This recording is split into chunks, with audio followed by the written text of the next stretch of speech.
This video is brought to you by Miniature Market. Thousands of board games, discounted prices, miniaturemarket.com.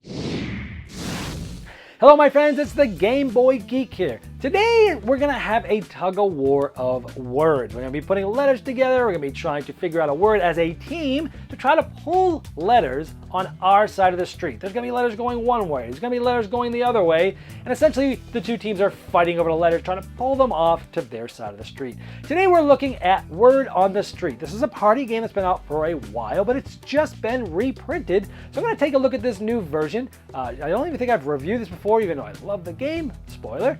So let's check it out. I'm gonna show you how to play the game, and I'll see you on the other side.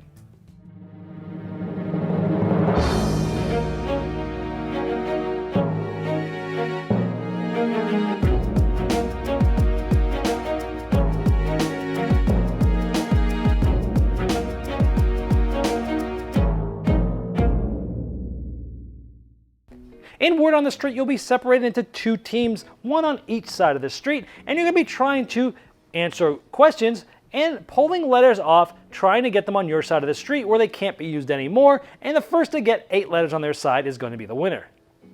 Now here's the board. It's actually elongated, and you'll see that there's different letters. There's no vowels, you notice, but it has some new artwork on the sides in this version, and there's all the consonants that are in the game. Now the game comes with a ton of different categories that you'll be using. There's two sides. There's a yellow side, and there's a more challenging blue side. You get to pick which one you'll use. So one player will take this out and read it, something done with the mouse. They'll then flip this over, and the team has this much time to come up with a single word that will fit this. And essentially it's any word in the English language, and it's including words that are capitalized, such as names of persons and places, and singular and plural forms work as long as they fit the category.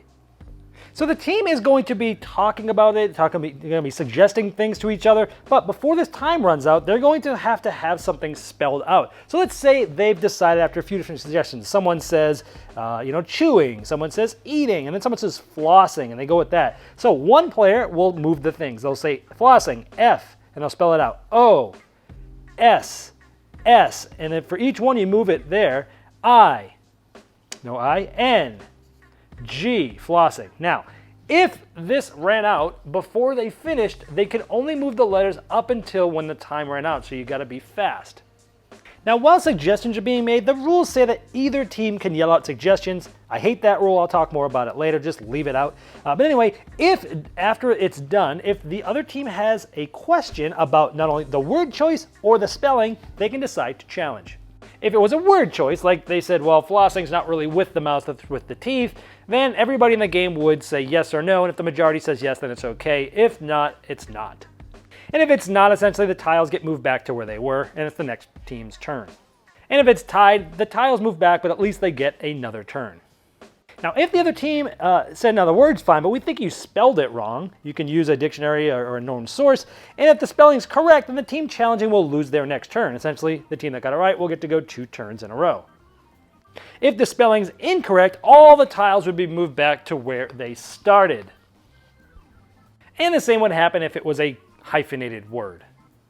However, if over the course of the game you're able to get a letter off the street, it never gets used again. You can still use words with this letter, it just doesn't move, and you're trying to get 8. The first team that gets 8 wins. So let's look at some of these. A part of a bicycle, an insect, an article of clothing, a type of nut, a form of entertainment. Let's look at the harder sides. A way to communicate, a type of jewelry, something you make with a blender, a famous building or landmark. If you're playing this in the classroom, instead of doing 8 letters, you can play a specific time, and whoever has more letters at the end wins. All right, well, there is Word on the Street. Well, I gotta tell you, this is one of my favorite big group traditional party games. It says 2 to 8 on the box. I think the older version said maybe 2 to 10, but you can really play with as many players as you want. I mean, you can play with a huge group. You can even play 8 players on each side. We've done that before. So it's one of those traditional games that's easy to teach, team versus team, and it makes you feel like you're back in the 80s or the 90s because it has that sort of feeling to it, and not in a bad way. Like, it's simple to teach. Anybody can pick this game up. You can have a group playing it in a jiffy, really. I like the team versus team aspect of party games because it really gets people going. It's easy to do adults versus children or guys versus girls or this group versus that group. And it's really fun. I found that party games are more engaging when you have team versus team and you got some camaraderie going on, and this has that. Now, I don't love word games in general. In fact, I'm pretty terrible at all of them. But this one I really like because it gives you a focus. Right after you start, at the beginning it might be a little I can think of anything. You're trying to think of long words, you're trying to think of words that use a lot of the same letter, but after the first couple turns, it really gives you something to focus on. As I showed in the overview, they might have P, S, and R right near the end of the street. Automotive comes up, and you think Prius, I need to pull those back. And a lot of times you're like, do I want to pull those back or do I want to get these ones off? Well, which ones are easier to get, but you're under this time crunch. So I love how the game is simple, and it's a traditional party game that should be sold in, I think it is in mass market stores and could be played in mass market parties. But at the same time, it has a gamer element to it, where it's like at the end, there's a lot of decisions to make that are gamery-ish. That is very interesting to me. So it is casual, but it can be played very competitively, which I love because again, you can just bring out any setting or you can have a super cutthroat game. This game actually works really well with 2 players, believe it or not, 1 on each team. And I talked about how the camaraderie of the team is a big thing, but it works well with 2. It really does. I played it a lot with 2 players. It's more on that in just a moment, but it works well with all player accounts, and yeah, it's competitive and casual at the same time. The ending is always tense. You get down to the end, it's usually pretty close, and people are tugging the words usually over the harder letters, and sometimes you'll have some stretches of trying to stretch a word into a category that might not be there, or maybe you've got a tough word that's hard to spell because it's got W and V and things like that in it, but it's always tense at the end. Now, another big reason why I like this game is very, very sentimental to me. About 3 months ago, I lost my mom from a long battle, a 3.5-year battle of cancer. And some of you may know Tom Vassell, and actually both of our moms died from the same disease on the same day within probably about 5 minutes of each other. They almost died at the same time. This was my mom's favorite game. Every time we brought games over, she asked me to bring Word on the Street. I ended up getting her own copy.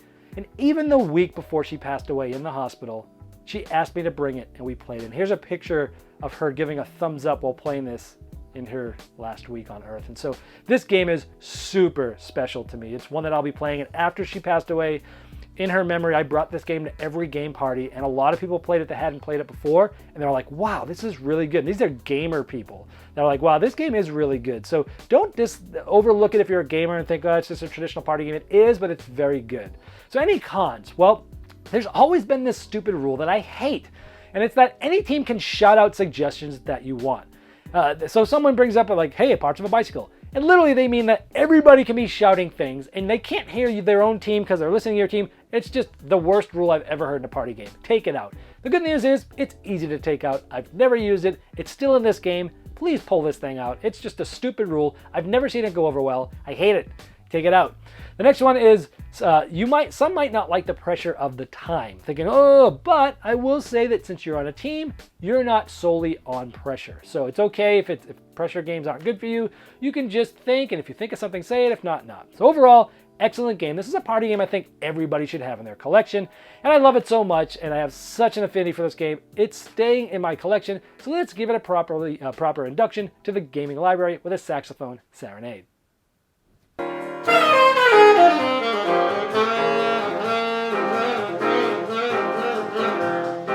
This video was sponsored by Miniature Market's Review Corner. The Review Corner features podcasts, video, and written game reviews by gamers for gamers. Miniature Market, the online gaming superstore. Thousands of board games, discounted prices. Check them out at miniaturemarket.com.